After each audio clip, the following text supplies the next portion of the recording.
ఎలాంటి కాయకూరలు కొనాలి? ఈ ప్రశ్న చాలామందికి తరచూ ఎదురవుతూ ఉంటుంది. మీరు కూరగాయలు కొనేటప్పుడు ఈ క్రింద టిప్స్ ఫాలో అవ్వండి. వంకాయలు ముడతలు పడకుండా ఉండాలి. మరీ గట్టిగా లేదా మరీ మెత్తగా ఉండకూడదు. తొడిమ ఆకుపచ్చ రంగులో, తోలు నిగనిగలాడుతూ ఉండాలి. పుచ్చులు లేకుండా చూడాలి. బంగాళాదుంపలు గట్టిగా ఉండాలి.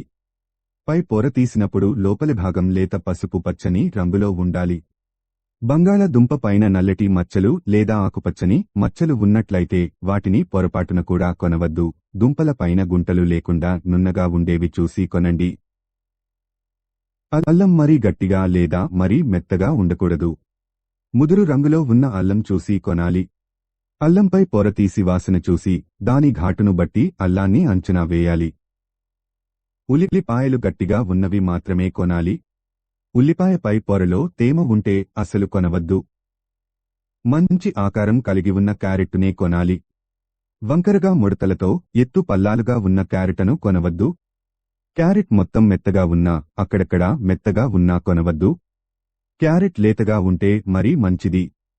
క్యారెట్ నిల్వ ఉన్నట్లయితే ఊరకే మెత్తపడిపోతుంది. బీట్రూట్ కొనే ముందు దాని కింద భాగంలో వేర్లు ఉన్న వాటిని కొనండి. ఎటువంటి మచ్చలు, రంధ్రాలు లేనివి చూసి కొనాలి. కాలీఫ్లవర్ కొనే ముందు దాని ఆకులు ఆకుపచ్చని రంగులో ఉండేలా చూసుకోవాలి.